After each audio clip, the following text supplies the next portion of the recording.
Hello everyone. So what we're going to be making today is shepherd's pie or cottage pie if you're using ground beef, which I am.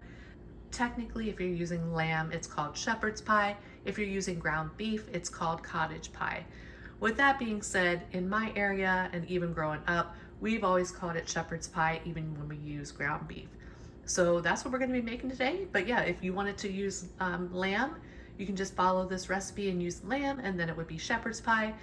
But if you're using ground beef like I am, it's technically called cottage pie. So what we're going to need is some milk, and that is for the mashed potatoes. I do have 8 russet potatoes here. I would rather have more potatoes for the topping than not enough. So if I happen to have too much, I'll just put the rest in the fridge. But we're just gonna be making mashed potatoes. So once I'm done recording this step here, I'm showing you all the ingredients. I'm gonna go ahead and peel the potatoes, get them cut up, get them boiling in water, add some salt. Since this recipe does include mashed potatoes, I'll just show you how I make mine. We're gonna need some flour, some beef stock, some Worcestershire sauce, some tomato paste, better than bouillon beef base, some Parmesan cheese, a little bit of mild cheddar we're gonna be using.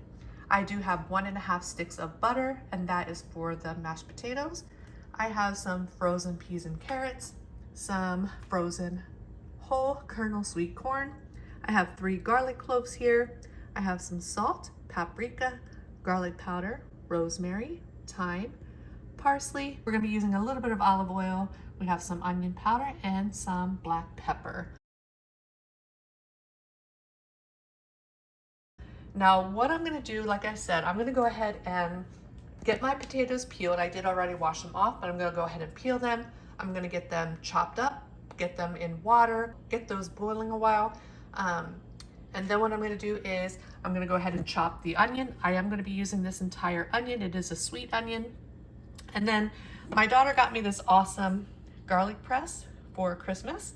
So I've already used it quite a few times and I love it. So what I'm gonna do is just peel the garlic and then use my garlic press here to press the garlic through. And we're gonna put the vegetables back in the freezer because it's gonna be a little while until we use those. I'm gonna actually put the ground beef and the milk back in the fridge along with the Parmesan cheese and the cheddar.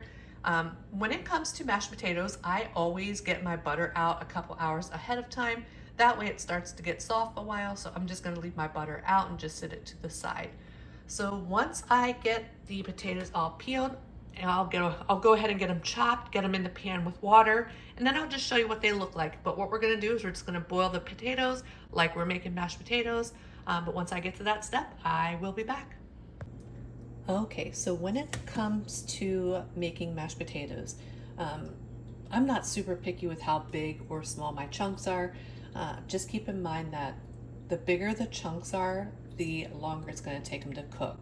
So I just dice them up, and what I do is once I have all of the potatoes peeled and diced up and in my water, I will rinse the potatoes until the water is clear. Once the water is clear, I drain it and then I fill it with the filtered water from my fridge. I just feel like it helps the potatoes not to get pasty. So that's what I do all of the time, and that's what I did for this recipe as well. I just got the potatoes on the burner, turned my heat on to high, and I did put 15 twists of salt in my potatoes. And then we're just going to place the lid over it. Now as it starts cooking, I do remove the lid, otherwise it will boil over and you'll have a huge mess. What I also do is when it starts producing that foam, I take my spoon and I just skim it out. But yeah, so what I'm gonna do now, since I got the potatoes on, I'm gonna dice my onion, get my garlic, and I'm probably also going to grate some of the cheddar cheese. The Parmesan cheese is already good to go, but once I get to the next step, I'll be back to show you what we do. So this is the foam that I was talking about. Just go in and scoop it out, and I just put this in the sink. Each time I see more foam, I just go ahead and remove it.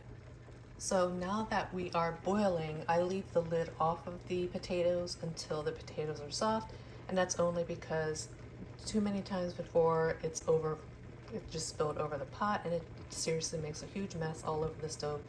What I also do is I do occasionally go in and just stir the potatoes. After probably 20, once they start boiling, I would say after about 20 to 30 minutes, I'll go in and check them with I just use a steak knife. If you wanted, you can use a fork, and when they are soft, then you're gonna go ahead and drain them with a colander or a strainer. But I will be back once we get to the next step. Okay, our potatoes are done, so I just turned off the heat. I did cook them for 35 minutes. So what I'm gonna do is I'm gonna go ahead and drain the potatoes in the sink in a strainer. While the potatoes are draining, I'm gonna go ahead and put the pan back on the stove, but not on the burner that it was on. I'm just gonna set it off to the side, and we're gonna add our 1.5 sticks of butter. Once the butter is melted, what we're gonna do is we're gonna add, I have about 2/3 cup of milk here. I'm gonna add about half of that to start with. And what I do is I just kind of swirl it around in the pan. If I find that the butter is not melting, I'll just move it back over to the burner that I had this on. And then I also add the pepper in there a while. I wait to add the salt, but once I get to that step, I will be back to show you what we do next. Okay, so this is what I do, and I did have to put it back onto the burner, and I'm just going to continue to swirl this, and I'm going to add half of my milk a while and just continue to swirl it. Once the butter is just about melted, we'll go ahead and add the potatoes back in, and then I'm going to actually be using a hand mixer. If you wanted to use a potato masher, you definitely can. I just wanted to let y'all know the burner is still off, but it's still hot enough where it's melting the butter. But yeah, just go ahead and keep swirling it around. We're just warming the milk up a little bit. Once the butter is just about all fully melted, we'll go ahead and add the potatoes. I'll start to mix them with my hand mixer, and then I'll continue to add milk as needed. It's going to depend on what you like. If you like thicker mashed potatoes, you're going to use less milk. If you like thinner mashed potatoes, you're going to use more milk. And a lot of times I'll end up even using more than what I have out here. It's better to add a little bit at a time than too much. That way they're not super runny. But once I get to that step, I'll be back to show you what they look like. Okay, so this is the consistency of my mashed potatoes. If you feel that you can honestly do them, if you like them thicker, just add less milk. If you want them thinner than this, you can definitely add more milk. What we're gonna do next is I have 1/2 cup of the cheddar cheese. We're gonna add that right into our mashed potatoes. I have about 3/4 cup of Parmesan cheese. That goes right in as well. And we're gonna add some garlic powder, I would say about a teaspoon. And then we're also gonna add salt. Now I need both hands because this is a twister salt, but what I'm gonna do is I'm gonna add probably 5 or 6 twists of salt. We're gonna give this a good stir, and then we're just gonna actually put the lid back on it and just let it sit here, and then we're gonna go ahead and start our ground beef, or if you're using lamb, we're gonna start that. Once I get this all mixed together, I will show you what it looks like. Okay, so this is what we're looking like. So what I'm gonna do is just put the lid on it, and it can just sit here. Actually, I'm just gonna move it back to that burner there. I'm gonna get my pan out and get the ground beef out, and then I'll show you what we do next. Okay, so I just added about a tablespoon of olive oil in my pan here. I have 1 pound of, this is grass-fed organic ground beef. So we're gonna go ahead and add that to our pan.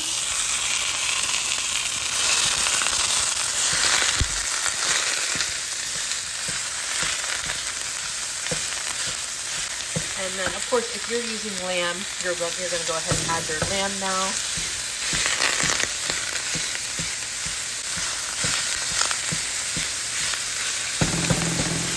So what we're going to do is I'm going to cook this for a little bit, just until it starts to get brown. I do have our onion here all diced up. I have our garlic cloves all diced. And what I'm going to do is I'm going to add the black pepper, garlic powder, paprika, and onion powder to this. And I'm actually going to do that now. I would say at least a teaspoon I would say a teaspoon of each. Now the black pepper, I love black pepper, so I will probably add more.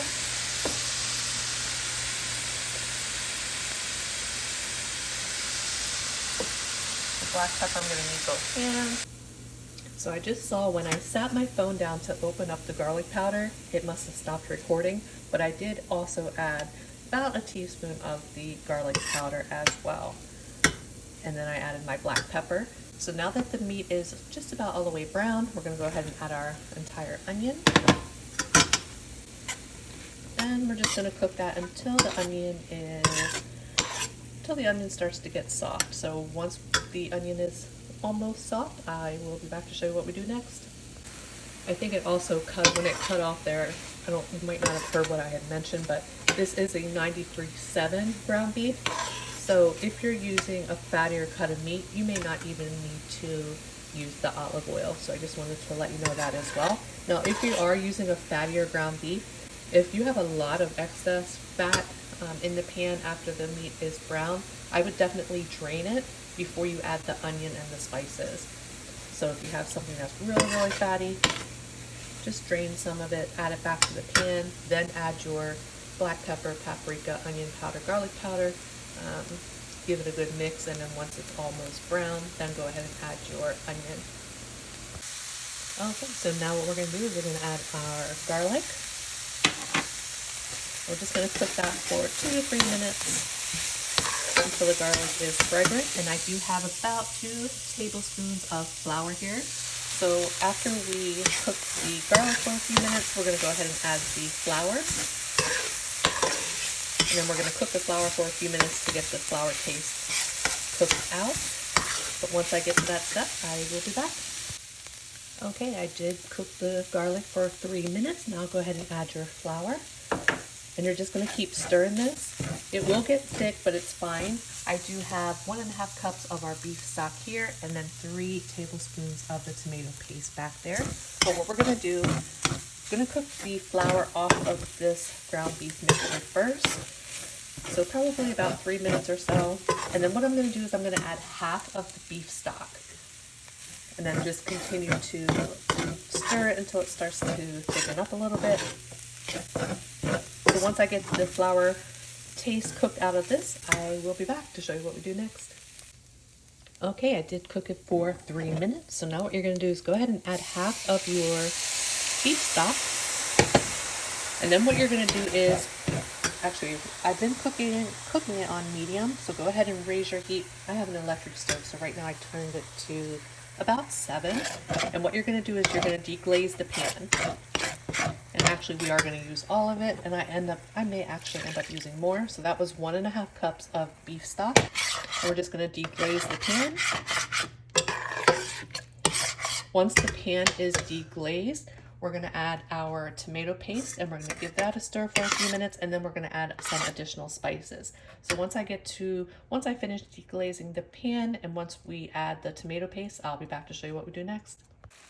Okay, our pan did deglaze nicely.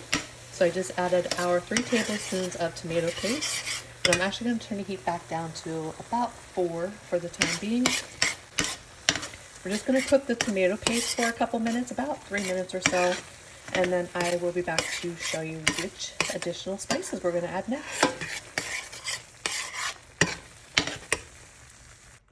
Okay, I did just add an additional 1/2 cup of the beef stock. So in total, so far, it was 1 3/4 cup of beef stock.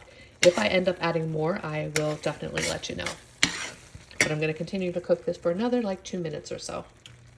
Okay, so now what we're going to do is we're going to add about a tablespoon of the Worcestershire sauce. You're going to add some thyme leaves. I would say at least a teaspoon of thyme.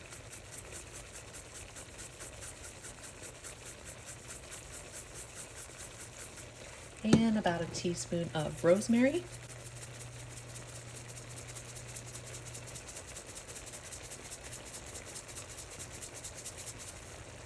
And we're going to add some parsley. We're going to also add some parsley on the top when it's done. So it doesn't have to be, I would say maybe a half of a teaspoon for now, but since we're going to be adding it to the top. All right, now I'm gonna lower the heat. I'm gonna turn it on low. And what I'm gonna do is I'm going to put the lid on this and just simmer it on low for about 20 minutes. What I'm gonna do in the meantime is I'm gonna get my 13x9 casserole dish. I'm gonna get my oven preheated to 350, which I'm gonna do right now. You're gonna go ahead and grease your 13x9 baking dish. I'm going to use butter, but if you wanted to use another nonstick spray, you definitely can. And I'm not going to put any of my spices away yet. What I'm going to do is, before I assemble it, I will give it a taste. If it needs anything additional, I'll go ahead and add it. And if I do add anything additional, I will let you know. But yeah, now we're just going to simmer it for about 20 minutes, and then I will be back to show you what we do next. Before we simmer it, I almost forgot something very important. We're going to do about a heaping spoonful of the Better Than Bouillon beef base. That is very important. So we're going to do that, get it all mixed in, and then go ahead and put the lid on it, and we're going to simmer it for about 20 minutes. So I will be back once we are ready for the next step. Okay, so now what we're going to do, since the meat has been simmering, we're going to add, in here I have 1 cup of the frozen corn and 1 cup of the peas and carrots. I may end up adding more, just depends. And I did add an additional 1/2 cup of the beef stock. So in total I did 2 full cups of beef stock. So go ahead and just add your frozen veggies in.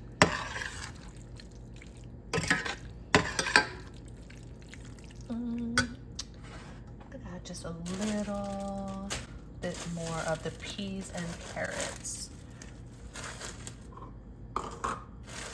Actually, there's some corn in the bottom of that measuring cup. Probably, I think I told y'all before, normally when I'm cooking I don't measure, but I'm trying to measure so you guys know. About another 1/2 cup of the peas and carrots.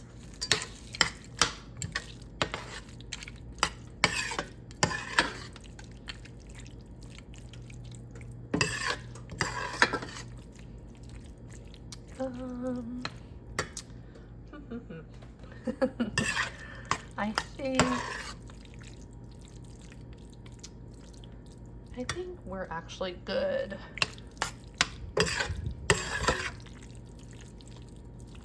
We don't want to have too many veggies, so I think that's good. So what we're gonna do, go ahead and place your lid back over just for about 10 minutes or so. I did already butter my casserole dish, so give it 10 more minutes and then I'll be back to show you how we assemble this. Okay, so now what we're gonna do, you're just gonna spoon your beef mixture into your greased 9x13 casserole dish, and then just kind of level it out as best that you can. So I'm gonna finish that and then I will be back. Okay, we got the meat mixture in, and now you're just going to take your mashed potatoes and spoon them on. And then we're gonna kind of just spread the mashed potatoes out the best that you can. I may not use all of these, but I'm gonna do that and then I will be back. Okay, and I did use all of the mashed potatoes, so got the mashed potatoes in, and then I just kind of spread it out as best that I can. And then you can just kind of make some designs in your mashed potatoes. When my mom used to make this, she used to pipe it. So like pipe little flowers, or like, I don't know what the exact term is, but yeah, you can make little designs. And then after you do this, you're gonna go ahead and put it in your 350-degree preheated oven for about 30 minutes or until the mashed potatoes are golden brown.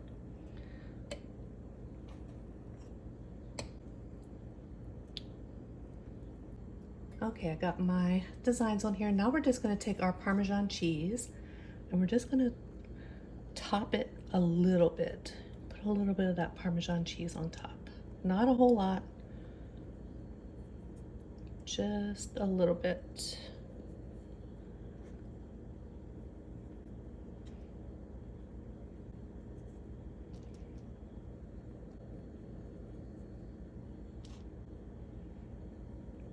And then once we pull it out of the oven, we'll just top it with a little parsley. All right, and now it's gonna go into the 350-degree preheated oven for about 20 to 30 minutes or until the potatoes are golden brown. And I will be back to show you what it looks like once we pull it out of the oven. Okay, our shepherd's pie slash cottage pie is done. I should say shepherd's pie if you use lamb, and if you use ground beef, cottage pie. So I did bake it for 35 minutes. And as you can see, I probably should not have added the additional liquid to my meat mixture because it did come up over the mashed potatoes. And typically you don't want that to happen, but I did it. And I think it's because when I make these types of meals like casseroles and things like that, I always add additional liquid because I know I'm going to be eating it for a couple of days after. And you know, if you make casseroles and you reheat it like the next day, it's typically not as saucy. And I like my things saucy, so it did come back over, but I'm sure it's still gonna taste amazing. So what we're gonna do, I just pulled it out of the oven. We are going to let it sit here for about 15 to 20 minutes to let it set up a little bit, and then we will cut it and we'll give it a taste. So I will be back. And I did forget, I want to do a little bit of a close-up here for you before I cut into it.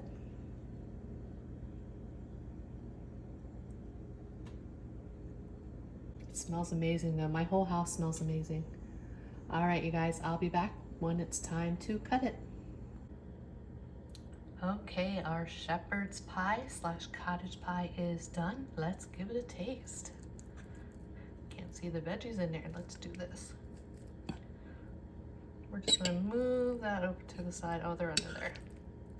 Oh, that's gonna still be hot. So I did leave it sit for 20 minutes. It is still steaming.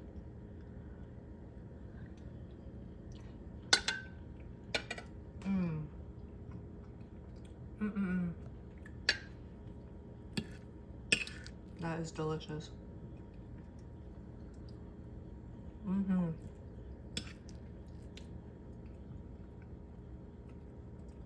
Absolutely delicious. Mashed potatoes are buttery.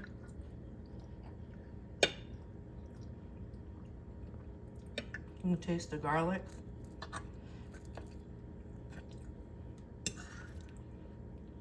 It does take a while to make. It's been a long time since I've made it, but it is delicious. And my phone ran out of storage.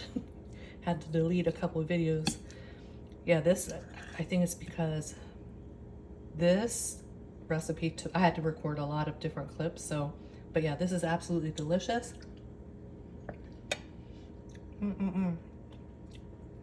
I hope you all enjoyed this video, and if you make it, please let me know how you like it. I hope you all have a great day and a great rest of your week, and I will see you on the next one. Bye, everyone.